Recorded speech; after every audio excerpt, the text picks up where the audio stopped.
I did not know my life was about to change like that. Not with shouting, not with a slammed door, not even with one dramatic confession people could point to later and say, that was the moment everything broke. It began with a black Tesla pulling into my driveway so hard the bass rattled the kitchen window over my sink. Brianna Shaw, Bree to everyone who followed her online life, leaned on the horn twice and waved through the windshield like this was any other cheerful pickup.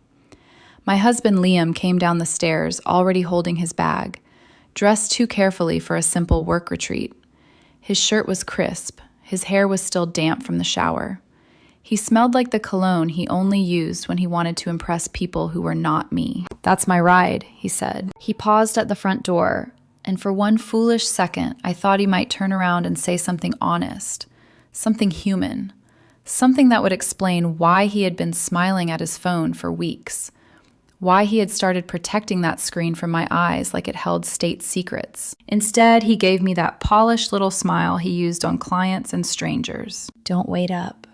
I stood at the kitchen window and watched him climb into the passenger seat. The driver was not Bree. It was a woman with dark hair, expensive sunglasses despite the gray morning, and one hand draped loosely over the wheel like she had every right in the world to be there. Scarlett Ferris, Liam's colleague from the marketing agency, the woman whose name had started appearing in his late-night notifications, the woman he insisted was just work, the woman I had already begun to hate in the quiet, disciplined way mature women hate before they have proof. Across the street, Mrs. Gallo appeared by her fence with a coffee mug in hand. She caught my eye through the glass and gave me that slow, knowing look neighbors give when they have seen more than they wish they had. Then my phone buzzed. Saw Liam get into that same car last night around 11, too. "Hope you're taking care of yourself, Nora." I read the message twice and set my phone down very carefully. Nora Dalton, 38 years old, property flipper. Woman who could rewire a bathroom, replace rotten subfloor, and fix almost anything that had the decency to break in plain sight.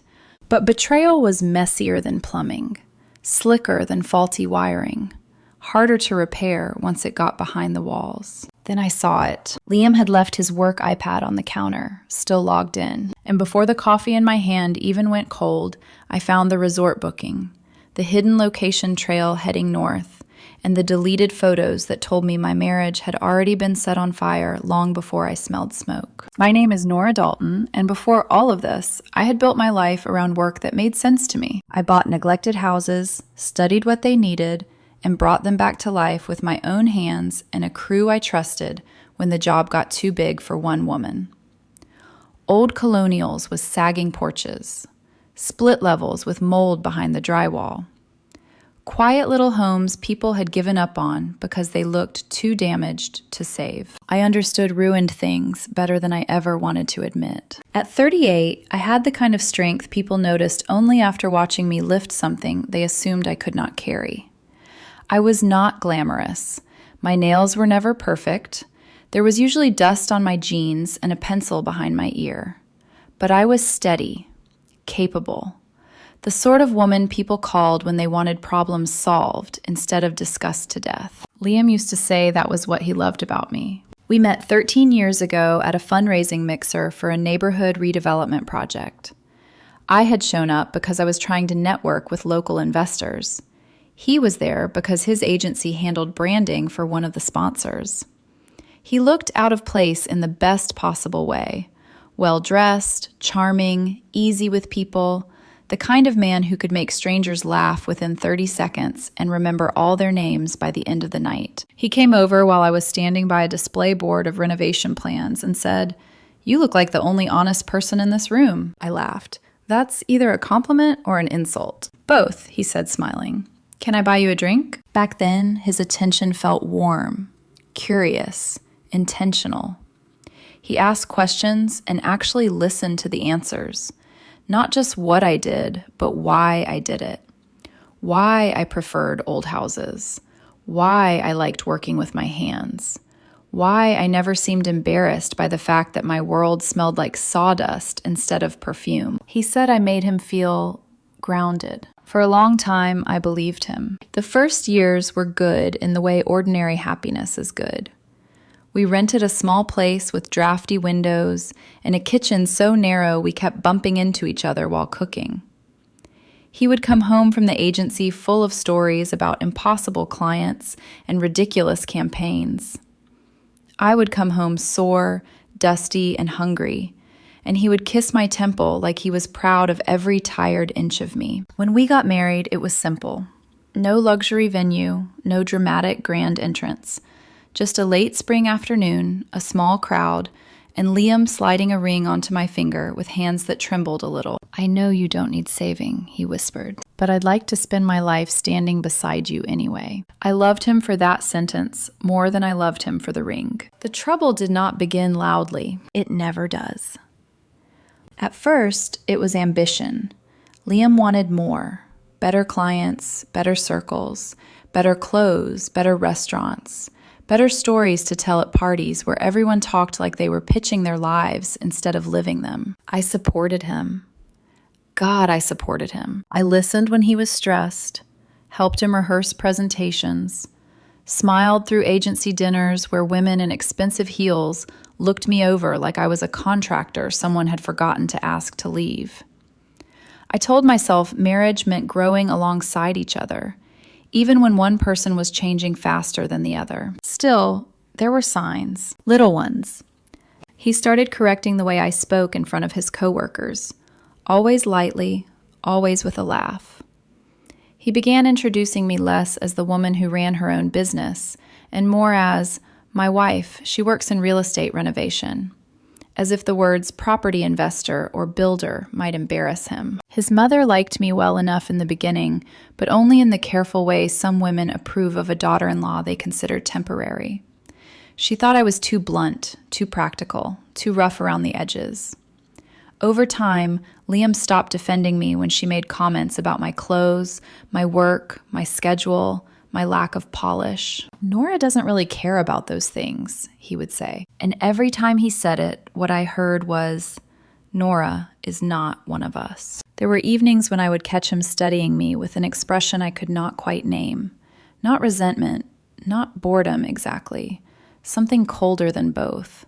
As if he were comparing the life he had with the life he thought he deserved. I ignored it longer than I should have. Maybe because I loved him. Maybe because when you have spent your whole life being the strong one, you learn how to carry discomfort without calling it pain. Maybe because marriage teaches women dangerous patience. And maybe because I still remembered the man in that crowded room who saw me and smiled like honesty was the most beautiful thing he had ever found. By the time Scarlett Ferris entered the picture, Liam had already started drifting. I just had not yet admitted that he was drifting away from me. Looking back, the change did not arrive all at once. It seeped in, like water slipping behind walls where you cannot see the damage until the paint begins to bubble and crack. Scarlett Ferris was introduced to me as nothing more than a new account lead at Liam's agency.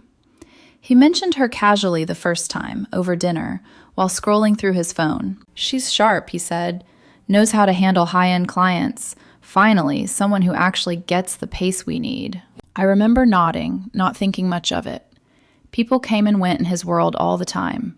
New hires, new clients, new campaigns.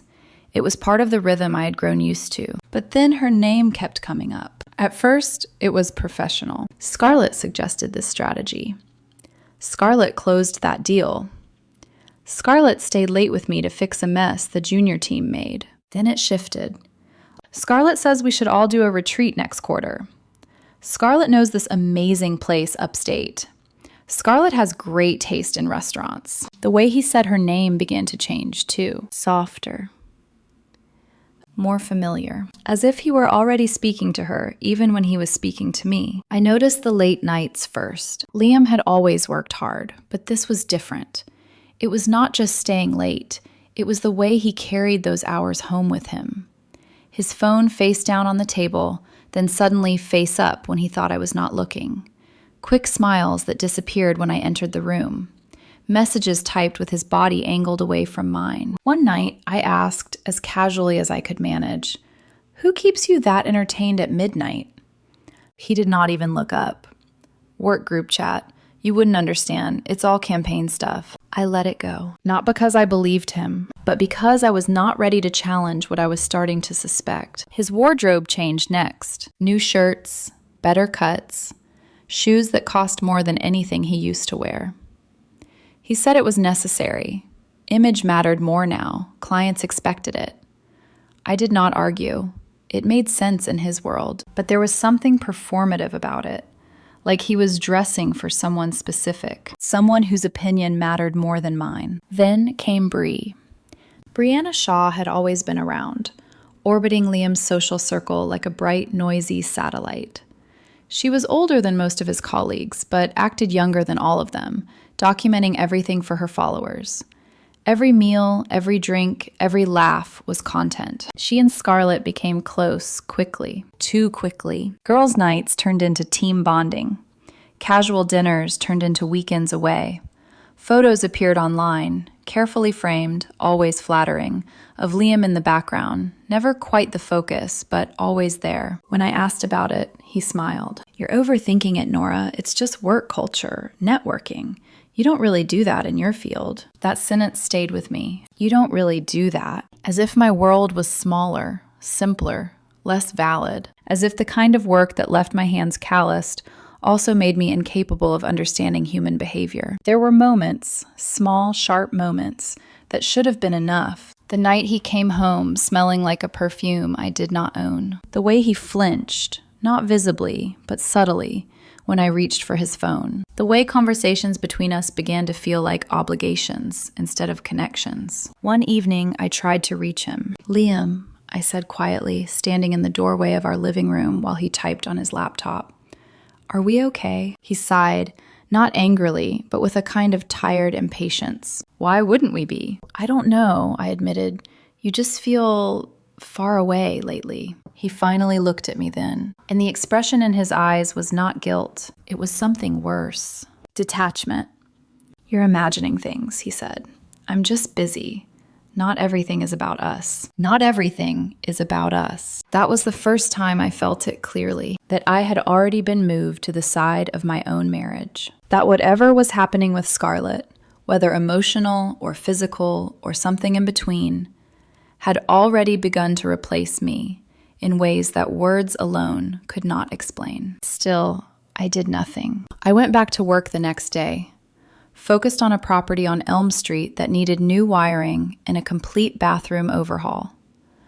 I told myself I was being rational, mature, that jumping to conclusions would only make things worse. But at night, lying in bed beside him, listening to the quiet rhythm of his breathing while his phone lit up softly on the nightstand, I felt something inside me tightening, a slow, steady pressure, the kind that builds before something breaks. And somewhere deep down, beneath all the patience and discipline I had trained myself to carry, I knew the truth. I was not imagining it. I was just the last person he expected to notice. The moment it became undeniable did not come with a confession. It came with silence. Cold, precise, irreversible silence. After Liam left that morning in Scarlett's Tesla, I stood in the kitchen for a long time without moving. The coffee in my hand had gone bitter. The house felt too quiet, like it was holding its breath, waiting for me to catch up to something it already knew. Then I walked over to the counter. His iPad was still there, unlocked. Careless, that was the first mistake. My fingers did not shake when I picked it up. Years of working with tools had trained my hands to stay steady, even when the situation wasn't. I sat down slowly, opened the screen, and went straight to the settings. Location services. He was already on the highway. Northbound. Not toward any office I knew. Not toward any client he had ever mentioned. The destination marker pulsed quietly on the map. A resort near Lake George. The kind of place that advertised couple packages, romantic escapes, spa weekends with curated intimacy, as if love could be scheduled and paid for in advance. My chest tightened, but my breathing stayed even. I kept going. Photos. Most of them were what I expected.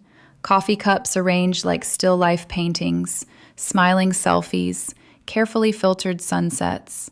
The version of life people posted when they wanted the world to believe everything was perfect. Then I opened the deleted folder, and everything inside me went still. There they were, Liam and Scarlett, in the back seat of that same black Tesla, her head tilted back, his hand in her hair, both of them smiling in a way I had not seen in months. Not polite, not tired, not distracted, alive.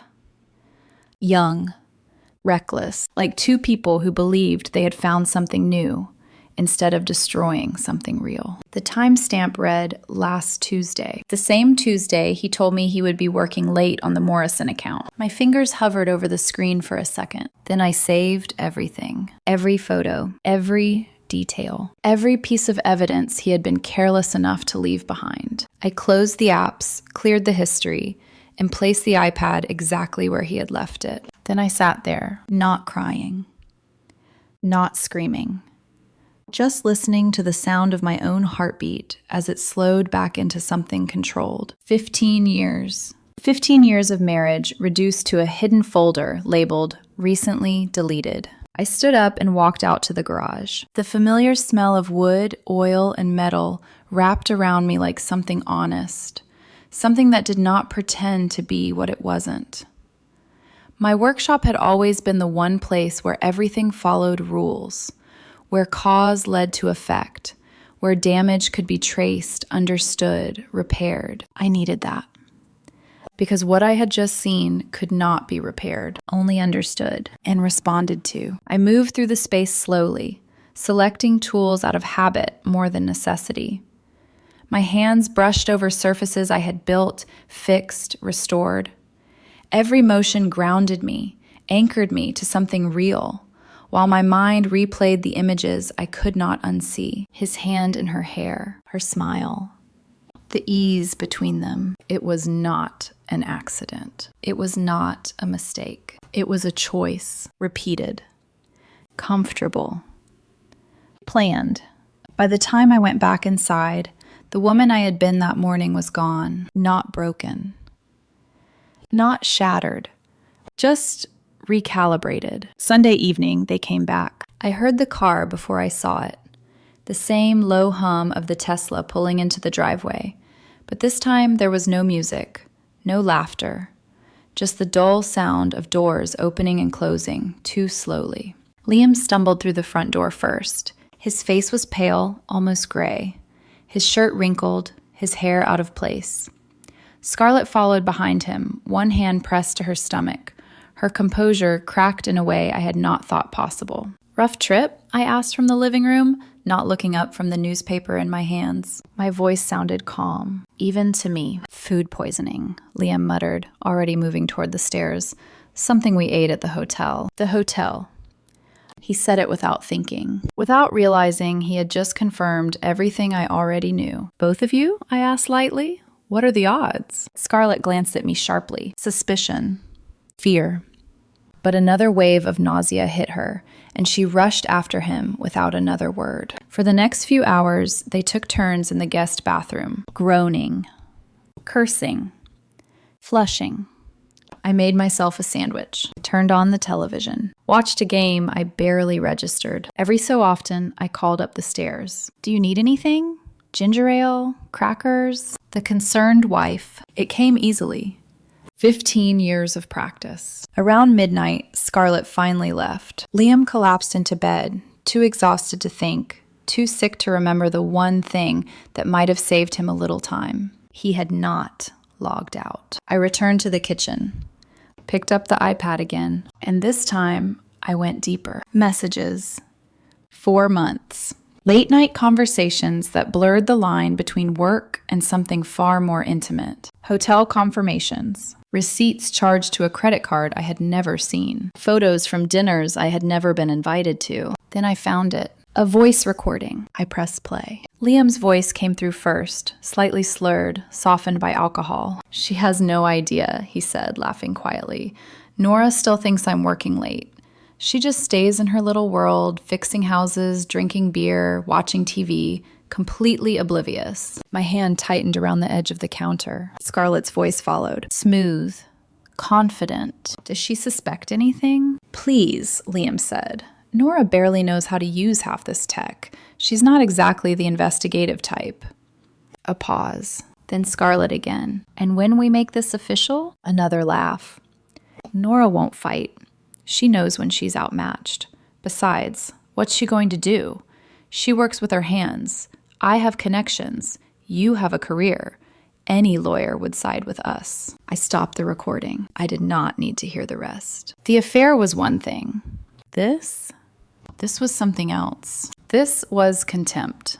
This was planning. This was two people sitting in a restaurant, deciding my future for me, confident that I would be too small, too simple, too incapable to stop them. I set the iPad down gently. Then I went back to the garage, pulled out a notebook, and began to write. If Liam thought I was a woman who only knew how to fix houses, then he had made the worst miscalculation of his life. Because I did not just fix things. I understood how they broke. And once I understood that, I knew exactly where to apply pressure. I did not confront him that night. That is the part most people get wrong when they imagine betrayal. They think the moment you know, you explode. You scream. You cry. You demand answers like they will somehow stitch something back together. But I had spent my entire adult life solving problems under pressure. And the first rule I ever learned was simple. You don't swing blindly. You assess. You understand the structure before you touch anything. So I watched. Monday morning came like it always did. Routine wrapped itself around the house, as if nothing had changed. Liam moved through the kitchen slower than usual, still pale from whatever had happened at that hotel restaurant. He avoided my eyes, not dramatically, just enough. Feeling better? I asked, pouring coffee. A little, he muttered. Probably just something bad we ate. I said softly. That happens. There was a pause. Heavy. Unspoken. Then he grabbed his keys. I might be late tonight. We've got a client push this week. Of course you do, I thought. Don't wait up. The same line, the same tone, the same lie. I nodded like I had heard it 100 times before, because I had. After he left, I stood in the middle of the kitchen, staring at the door long after it closed. And then, finally, I let myself feel it. Not loudly. Not dramatically. Just a slow, deep ache spreading through my chest, like something had been hollowed out from the inside. 15 years. Not just the marriage. The habits. The trust.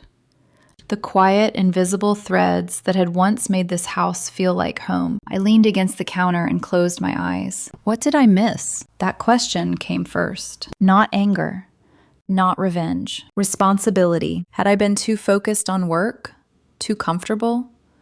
Too certain that what we had was strong enough to survive anything? I replayed conversations, moments. The way he had started pulling away months ago. The way I had told myself it was stress, pressure, growth. The way I had chosen patience over confrontation. Was that strength, or was it avoidance? I exhaled slowly and opened my eyes. No, this was not on me. Not entirely.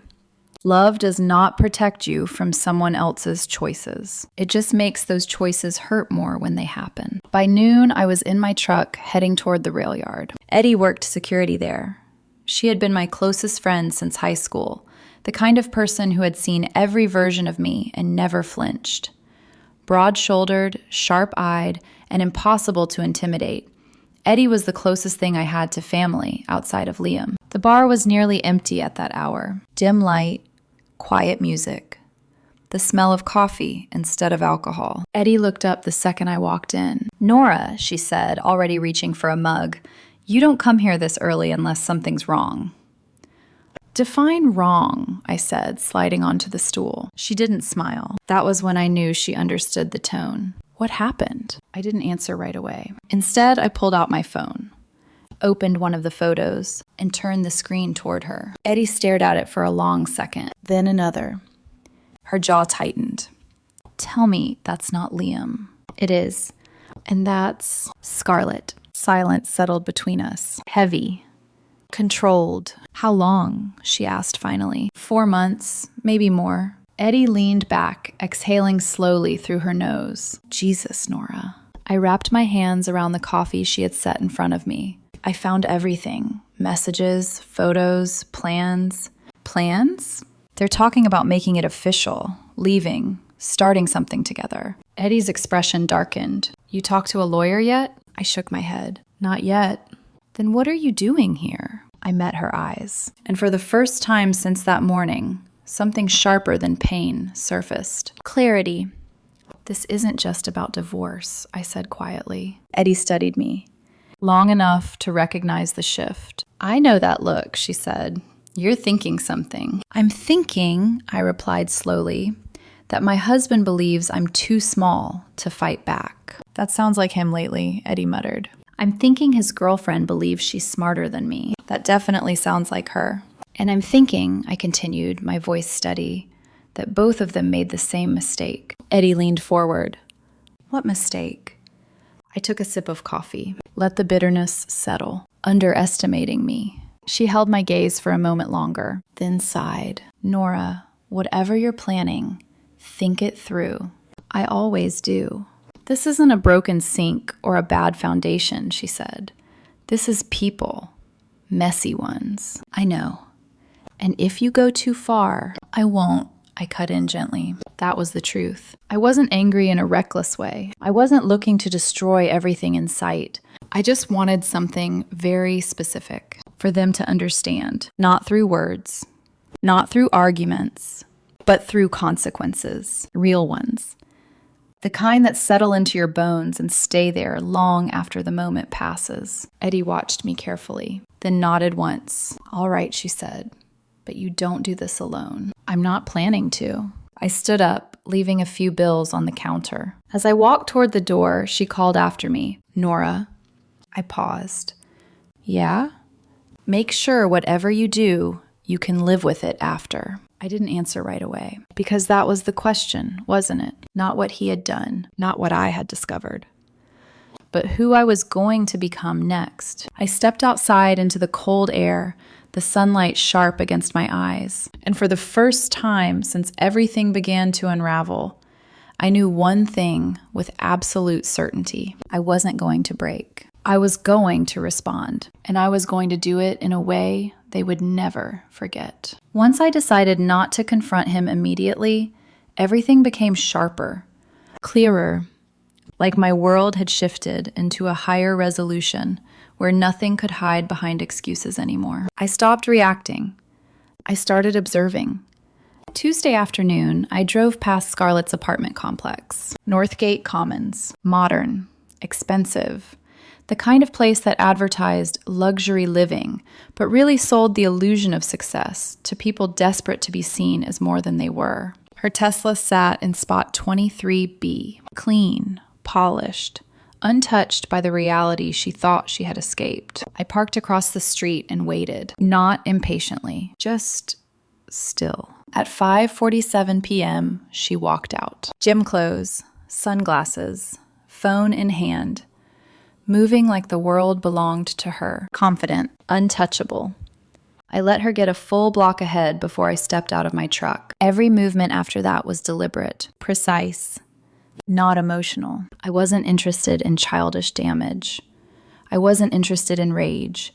I was interested in disruption. Small things, technical things, the kind of problems that don't explode all at once, but accumulate until they start breaking a person's rhythm, their confidence, their control. I was back in my truck before she even reached the gym doors, gone before she noticed anything. By Wednesday, the first cracks appeared. Liam came home irritated, not guilty, not remorseful, irritated. Scarlett's car is acting up, he said, dropping his bag harder than necessary. Keeps stalling. No one can figure out why. That's frustrating, I replied calmly, setting dinner on the table. She's got meetings all week. This couldn't have come at a worse time. I glanced up at him briefly. She sounds unlucky. He didn't meet my eyes. Yeah, really unlucky. We ate in silence, the kind that used to feel comfortable. Now it felt like two strangers sharing space neither of us recognized anymore. The next day, I followed them. Not closely, not obviously, just enough.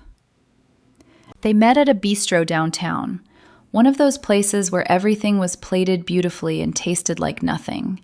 They sat by the window, leaning toward each other like gravity worked differently for them. Scarlett touched his arm when she laughed. Liam smiled in a way he hadn't smiled at me in months. I didn't feel a surge of jealousy. That surprised me.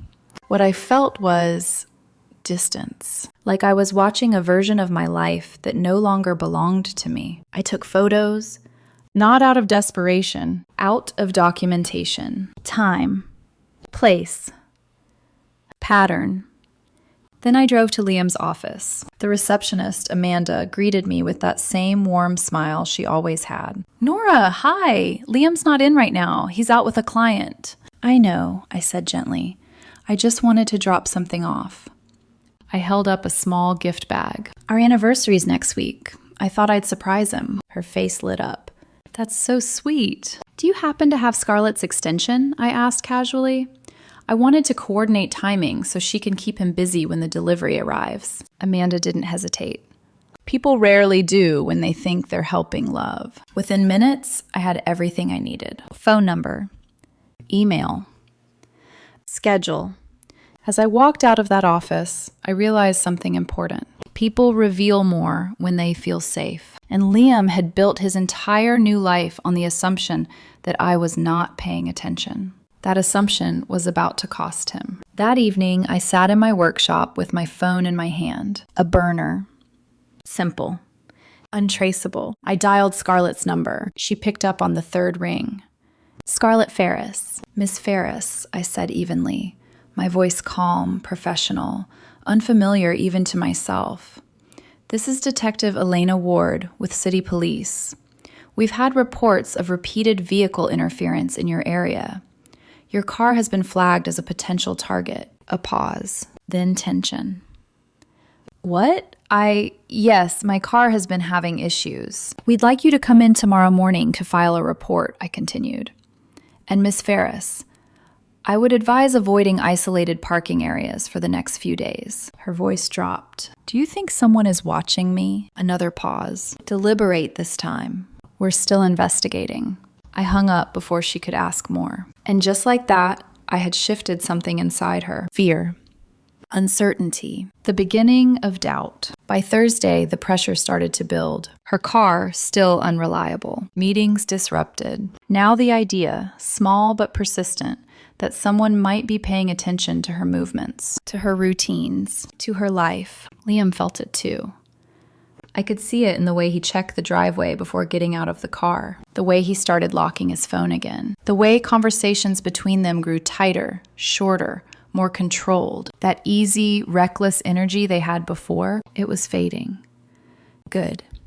Because what they had built wasn't strong. It was just convenient. And convenience doesn't survive pressure. Friday night, I went to the rail yard again. This time, it was busy, loud, alive. And there she was, Scarlett, at a corner table, phone in hand, documenting her drink, her outfit, her existence for an audience that believed every curated second. Eddie leaned over the bar toward me. "She's been here every night this week," she said quietly. "Nervous energy. Keeps checking the door." "Interesting," I murmured. "You planning something?" Eddie asked. "Just finishing a conversation," she sighed. 5 minutes, she said. "That's all I'll give you." I nodded. That was all I needed. 10 minutes later, Eddie started an argument near the bar. Loud. Distracting. Half the room turned toward the noise, and I walked calmly toward the women's restroom. Scarlett came in 3 minutes later, fixing her lipstick, adjusting her expression, perfecting the version of herself she showed the world. Then she saw me. Her reflection froze. "Nora?" I met her eyes in the mirror, and for the first time since this began, I let the truth sit openly between us. "We need to talk."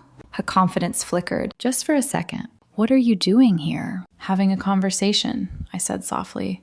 "The kind you don't post online." She turned to face me fully now, trying to recover, trying to control the situation. "I don't think there's anything we need to discuss." I reached into my pocket, pulled out my phone. and showed her one of the photos. Her breath caught. Color drained from her face so quickly it was almost physical. "I know about Lake George," I said quietly. Silence. Thick. Heavy. Unavoidable. "I know about the messages, the plans, the lies." Her hands started to shake. I don't know what you think you... "Don't," I cut in gently. "Not now. Not with me." Her voice broke. "What do you want?" I held her gaze. "Information."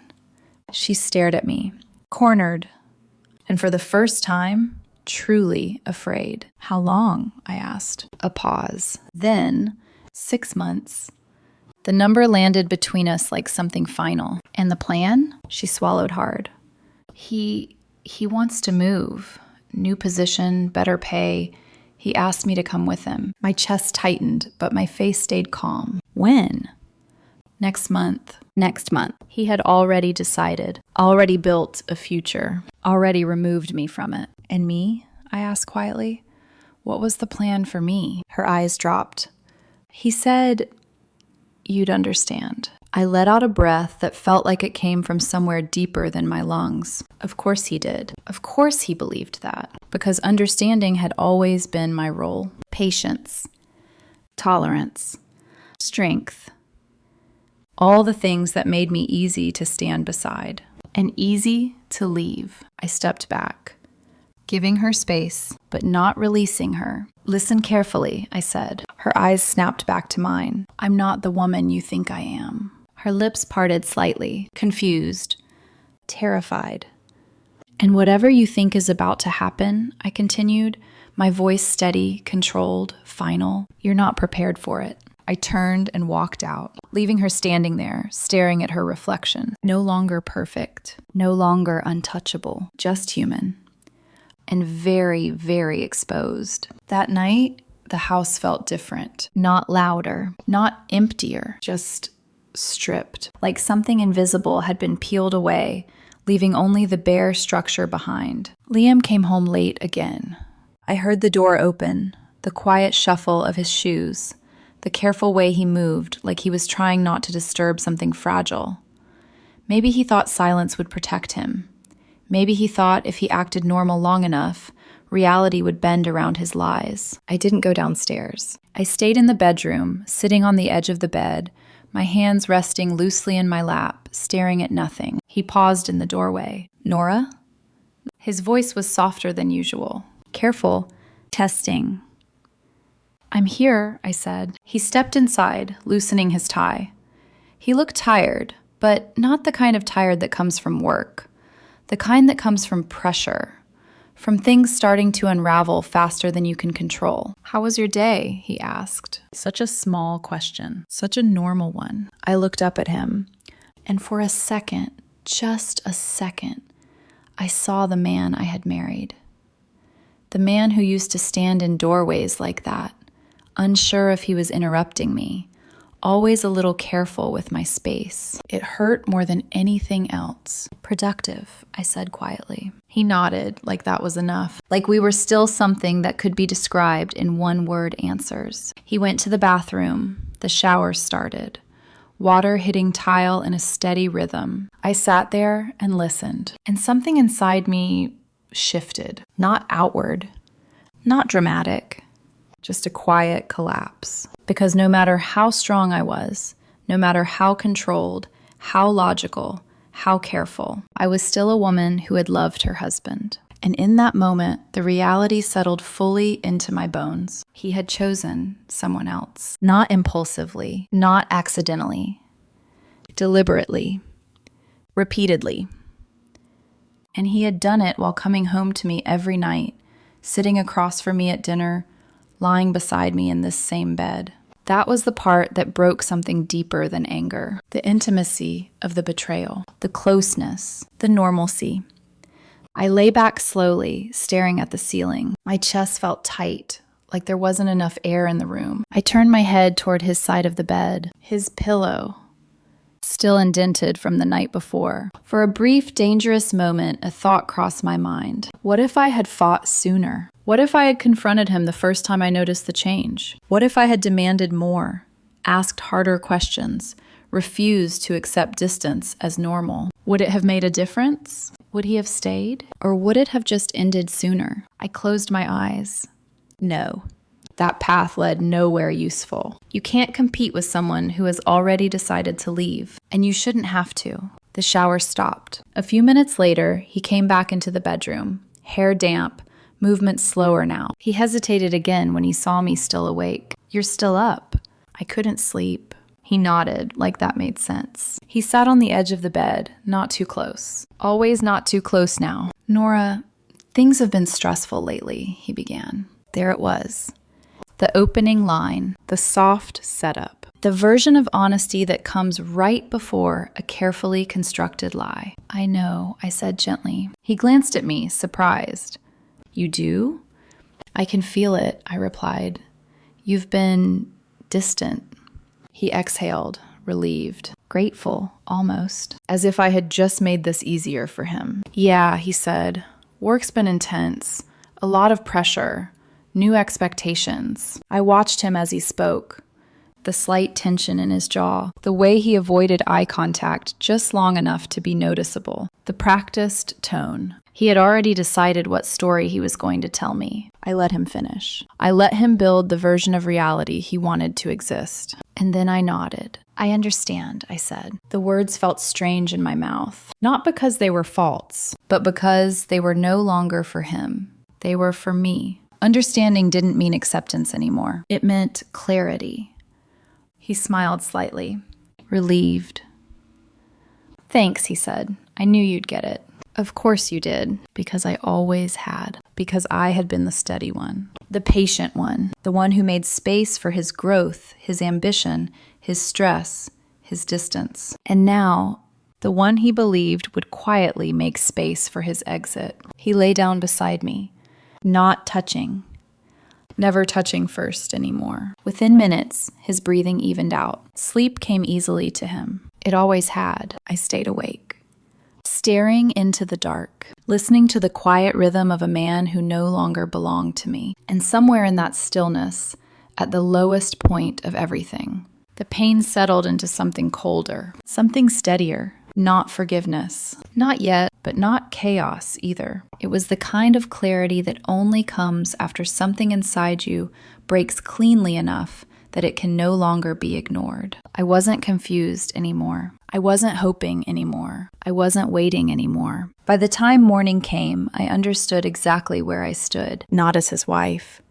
Not as the woman trying to hold something together, but as someone who had finally seen the truth without filters, without excuses, without illusions. And once you see something that clearly, you can't unsee it. You can only decide what you're going to do next. The next morning, everything moved faster, not outwardly. On the surface, it still looked like routine. Liam left early, coffee half finished, a quick, distracted, "see you tonight," tossed over his shoulder like it still meant something. But underneath that routine, something had shifted into place. A final piece. Because the truth is, betrayal alone wasn't what changed everything. It was what came after. 30 minutes after he left, I sat down at the kitchen table with his iPad again. Not to confirm anything, but to understand the full scope of what he had already set in motion. That's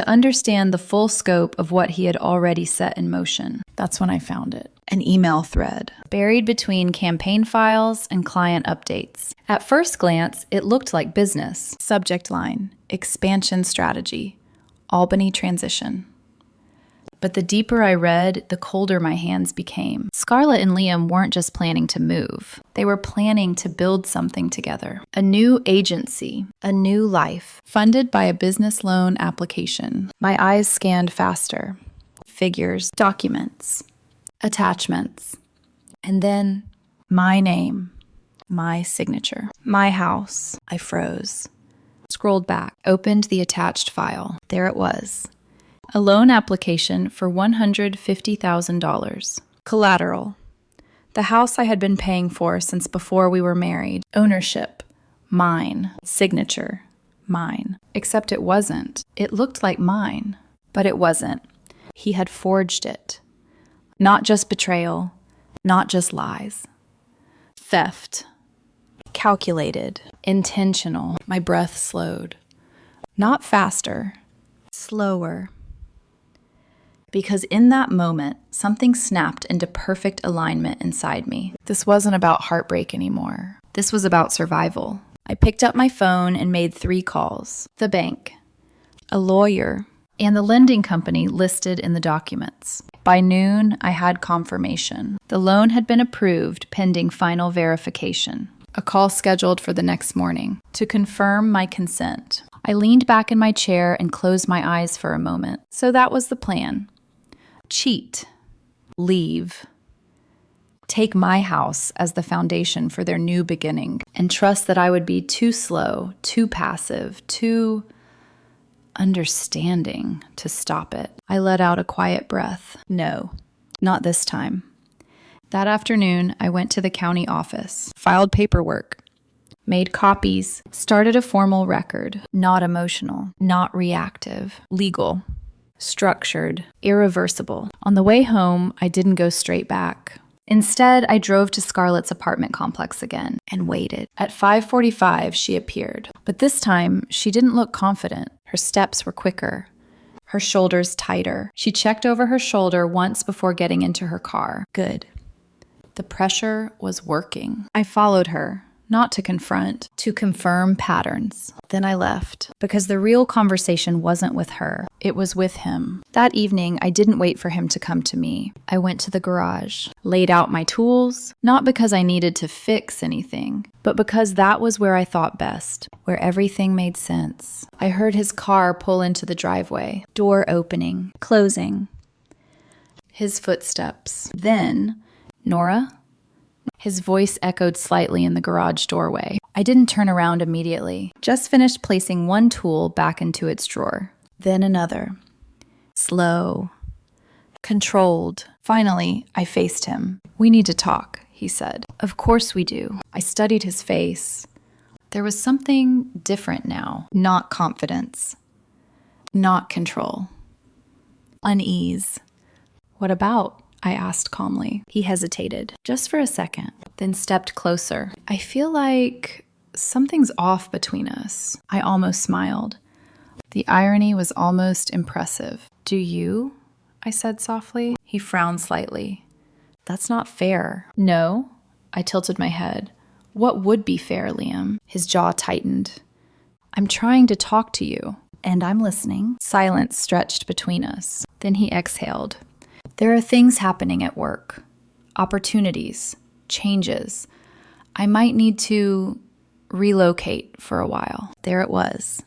The beginning of the exit, carefully phrased, softened, designed to sound reasonable. How long? I asked. I don't know yet. It depends on how things develop. With Scarlett? I asked. The name landed like a crack through glass. He froze. Color drained from his face. What? With Scarlett, I repeated, my voice still calm. The woman you've been sleeping with for 6 months. The one you went to Lake George with. The one you're planning to move with. The one you're building a business with using my house as collateral. Every word precise. Measured. Unavoidable. He stared at me. Shock. Real this time. How? I know everything, I said quietly. He took a step back, like the ground beneath him had shifted. Nora, I can explain. No, I said gently. And that one word stopped him completely. You don't get to explain, I continued. Not after 6 months of lies. Not after planning a future that didn't include me. Not after forging my signature to take a loan against my house. His eyes widened. That's not... Don't. I cut in softly. Not louder. Just final. I've already confirmed it. Silence. Heavy. Crushing. He ran a hand through his hair, pacing now. This got out of control, he said. It wasn't supposed to be discovered, I asked. No, I mean, be consequences? He stopped. Looked at me. Really looked this time. And for the first time since all of this began, he saw me. Not as the patient wife, not as the woman who would understand, but as someone else entirely. What are you going to do? he asked quietly. I held his gaze, and for the first time, I felt it completely. Not pain, not anger, power. I'm going to tell the truth, I said. His face tightened. Nora, when the loan company calls tomorrow, I'm going to tell them I never signed anything. That will ruin everything, he said, panic rising. I nodded slightly. Yes. They'll report it, he continued. This could turn into a criminal case. Another nod. Yes. He stared at me. Desperate now. You wouldn't do that. I stepped closer. Close enough that he had to hold my gaze. You thought I wouldn't notice, I said softly. You thought I wouldn't understand. You thought I wouldn't act. I paused. Let every word settle. You were wrong. His shoulders dropped, not dramatically, just defeated. And in that moment, everything shifted, not just in him, in me. Because I realized something I should have understood sooner. I wasn't losing him. I had already lost him months ago. What I was doing now was reclaiming myself. The call came at exactly 9 a.m. I let it ring twice before answering, just enough time to steady my voice. Hello, this is Nora Dalton. Ms. Dalton, this is Jennifer Walsh from Northeastern Business Lending. I'm calling to verify your consent for a loan application submitted under your name. I closed my eyes for a brief second, then opened them. I'm sorry, I said calmly. What loan application? A pause. Paper shuffling on the other end. Ma'am, we have documentation showing your signature authorizing a $150,000 business loan using your property as collateral. My property? I repeated softly. Yes, the residence listed under your name. I let the silence stretch. Not for drama. For clarity. I did not sign any such documents, I said. Another pause. Longer this time. Are you stating that your signature was forged? Yes. The word felt clean, final. I would like to file a formal complaint, I continued, and I want all related documents preserved. Her tone shifted immediately. Professional. Serious. Understood, Ms. Dalton. We will begin an investigation and report this as potential fraud. We'll need you to come in today to sign an affidavit. I'll be there. When I hung up, I didn't feel relief. I didn't feel satisfaction. Just stillness. Because this part wasn't about emotion anymore. It was about consequences. By noon, I had spoken to the bank, signed official statements, and filed a report with the police. Detective Elena Ward handled my case. Sharp eyes, measured voice. The kind of woman who didn't waste time pretending things weren't what they were. This is serious, she said, reviewing the documents. Forgery, fraud, identity misuse. If proven, it carries real penalties. I understand. She studied me for a moment. You're handling this very calmly. I'm handling it correctly, I replied. A slight nod. Respect. Do you feel safe at home? She asked. Yes. Any intention of taking matters into your own hands? I met her gaze. No.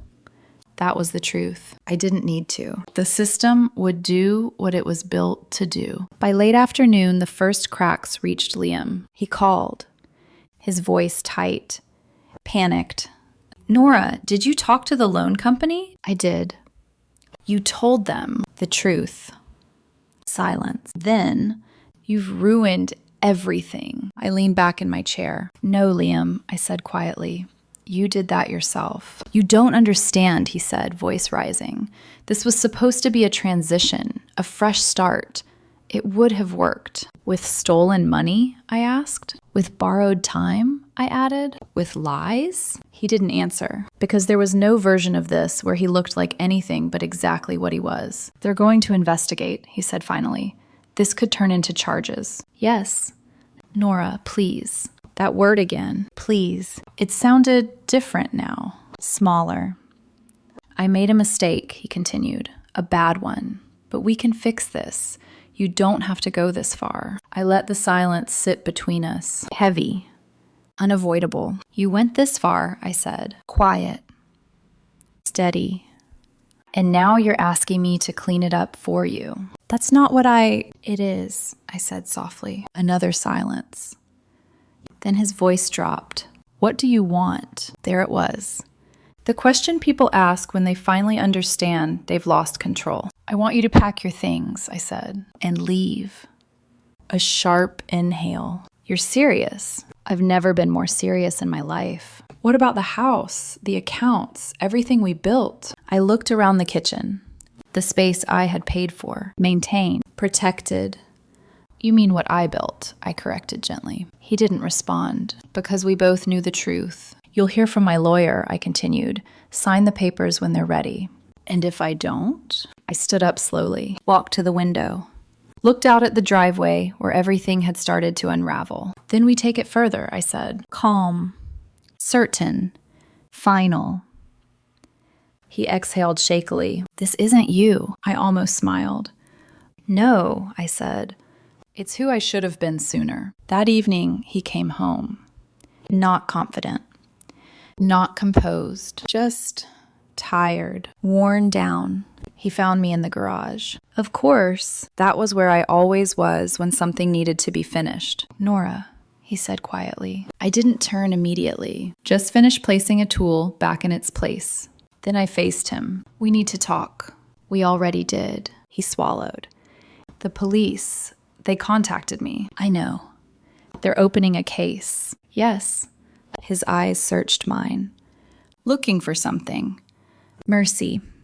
Softness. The woman who used to stand beside him and make things easier. He didn't find her. Scarlett, he started, then stopped. I raised an eyebrow slightly. What about her? She's not answering my calls. Of course she wasn't. The illusion had cracked, and people like her didn't stay when things got real. She's probably protecting herself, I said. She said she loved me, he muttered. I held his gaze. So did you. That landed harder than anything else. He sat down heavily on the workbench chair. I didn't think it would end like this. I nodded once. Neither did I. Silence. Then, I'm sorry, he said. The words hung in the air. Late. Incomplete. I believe you, I said. And I did. Because he was sorry. Just not for the reasons that would have mattered before. What happens now? He asked. You leave. And you? I looked around my workshop, my space, my life. I stay. That night, he packed. Quietly. No shouting. No final argument. Just the sound of drawers opening and closing. A suitcase rolling across the floor. By the time his car pulled out of the driveway, I didn't follow. I didn't watch. I didn't need to. Because for the first time in months, the house was quiet in a way that didn't feel like something was missing. It felt like something had been returned. Control. Clarity. Self-respect. And somewhere deep inside, beneath all the damage and the dust settling around it, peace. The divorce was finalized on a Tuesday in early spring. No drama. No courtroom theatrics. Just signatures, paperwork, and the quiet end of something that had already been gone long before the law acknowledged it. Liam didn't contest anything. He couldn't. Between the investigation and the collapse of everything he had tried to build, he no longer had the energy to fight battles he had already lost. The fraud charges didn't disappear. They softened, legally speaking, reduced through negotiation, restitution, cooperation. But consequences don't vanish just because they become smaller on paper. They linger. They follow. They reshape a life. Scarlett disappeared before things could fully catch up to her. New city, new job, new version of the same story, I imagine. People like her don't stop. They just relocate. And Bree, her carefully curated world didn't survive the truth either. Screenshots surfaced. Messages.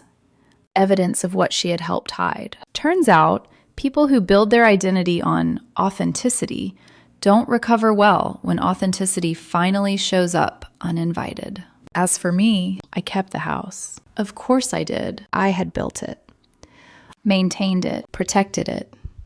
The Elm Street property sold a few weeks later, and I used the profit to do something I had been putting off for years. I bought a small cabin upstate. Nothing fancy, just wood, quiet, and a view that didn't ask anything from me. On weekends, I go there alone. No phone, no noise. Just the sound of water, wind, and my own thoughts finally having space to exist without interruption. Eddie still calls me every few days. Sometimes we talk about nothing. Sometimes we sit in silence on the line, both of us understanding that not everything needs to be filled with words. Detective Ward checked in once after everything settled. Any regrets? She asked. I thought about it. About the photos, the confrontation, the call that changed everything. No, I said. And I meant it, because regret belongs to people who wish they had acted differently. I didn't. I acted exactly as I needed to. Last week, I ran into Amanda, the receptionist from Liam's old agency. She looked different. Lighter. Hi, Nora, she said, smiling. I heard everything.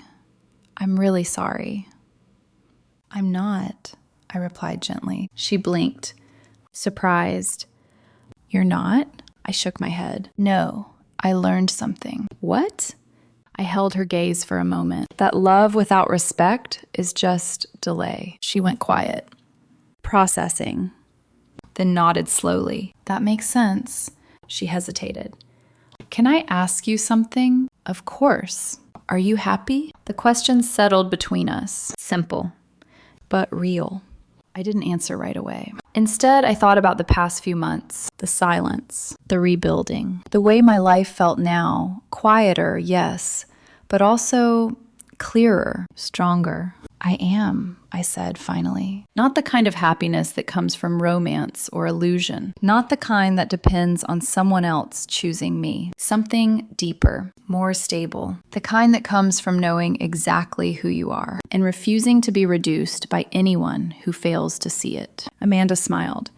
I'm glad. As I walked home that evening, the air felt lighter than it had in a long time. Not because everything was perfect, but because everything was honest. And that matters more. Liam once said I made him feel grounded. What he didn't understand was that grounding isn't something you give someone else. It's something you build inside yourself. And when you do, you stop fearing what happens when people leave, because you know you're not losing everything. You're just removing what no longer belongs. I was never the woman he thought I was. Not small. Not simple. Not someone who would quietly accept being replaced. I was something else entirely. I was the woman who sees clearly, who stands firm, who fixes what can be fixed, and walks away from what cannot. And that